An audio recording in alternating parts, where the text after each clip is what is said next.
When the fires of the catastrophe finally dimmed, the world that remained was unrecognizable. Oceans had devoured continents. Cities were lost beneath volcanic ash and black glass. The skies shimmered with pulse storms that tore at anything that flew too close. Humanity's survivors scattered to the safest places they could find, deep beneath the ground, high above the clouds, or across the sea. Yet, from this chaos, 4 powers emerged, each born from necessity, each shaped by what they had lost, and each determined to claim what little remained of the world. The Union was the first to rise, forged from the remnants of disciplined military states. It saw the new world as something to be bought to heal. Order, hierarchy, discipline. This was their creed.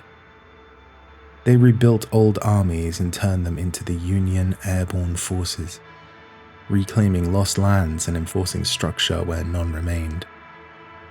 Their technology reflected their philosophy: durable, direct, and relentless.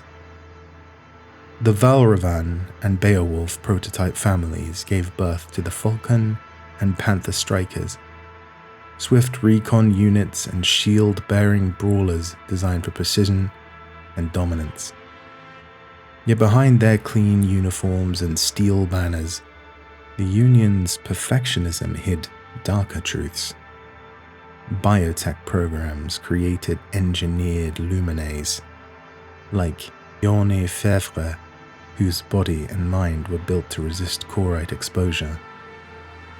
Corporate interests like Bifrost Industry and Oak Biotech quietly steered development, blending science and ambition into something less than human and more than soldier. In the Union, loyalty wasn't earned, it was engineered. To the east, the engineers of the Thalassic Federation refused to surrender to despair. When the sea swallowed their coasts, they built Graceland Sky City, a floating citadel held aloft by Corite-powered levitation engines. When the old world's energy grids failed, they raised Poseidon Armory, an underwater foundry capable of producing strikers beneath the waves. The Federation turned Catastrophe into industry.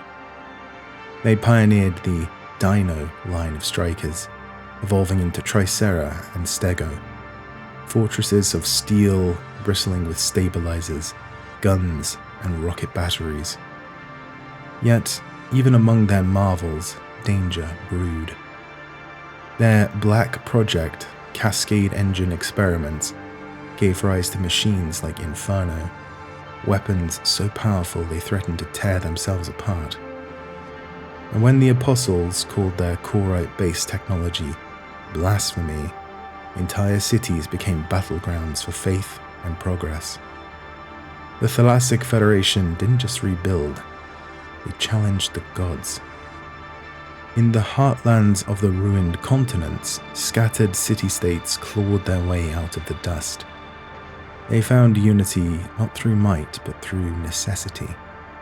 Thus was born the Vulturia Alliance, pragmatic, resourceful, and fiercely adaptable. Beneath the cracked earth, they built the Xiling Bunker City, a labyrinth of habitation sealed from storms above. In orbit above them, Longmen launch site hurled cargo into the sky, bridging the gap between Earth and the Moon. Their greatest strength was information. The Alliance were the first to master mind bridge systems, allowing pilots to synchronize with their strikers beyond normal human limitations. Flames like Wuren, Tigris, and later, the Welkin, became the pride of their armies. Precise, elegant, demanding machines that rewarded only the most disciplined pilots. But with their knowledge came corruption. Corporations like Windrose Logistics used Alliance ports to move illicit Corite warheads. The so-called St. Enos smuggled black market reactor cores through Palm Bay Harbor. In response, the Alliance became both trader and enforcer, policing the very chaos that sustained its wealth. Their motto was simple: information is power, and power must never be wasted. And far above the Earth, a different kind of power watched from the stars. The Commonwealth of Lunar-Mare began as a colony, a fragile outpost connected to Earth by orbital elevators, the Star Tower and Moonlink. But when the catastrophe cut communication, the Moon's colonies were left to fend for themselves. The lunar settlers survived. They thrived.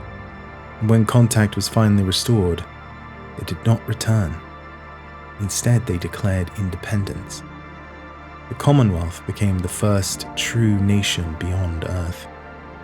They built the Independent Guard, protectors of orbital infrastructure and the shimmering vacuum between worlds.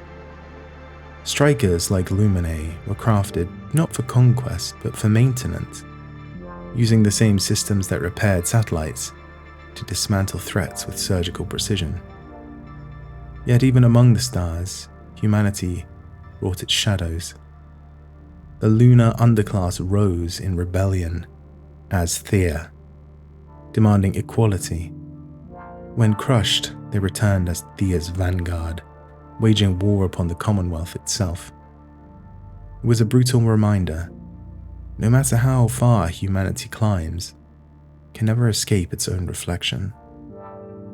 These four powers, the Union, the Federation, the Alliance, and the Commonwealth, defined the Revival era. They rebuilt a world that should have died. They found purpose where none should have survived. Yet, for all their vision, their ambitions collided.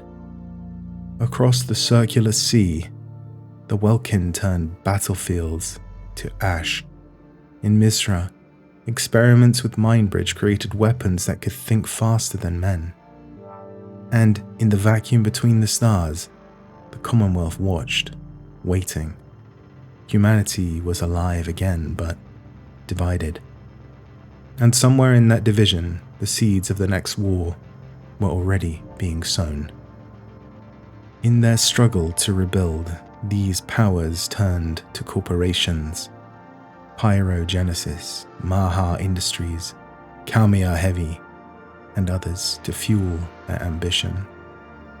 Yet, as history shows, those who build the tools of survival often decide how they are used.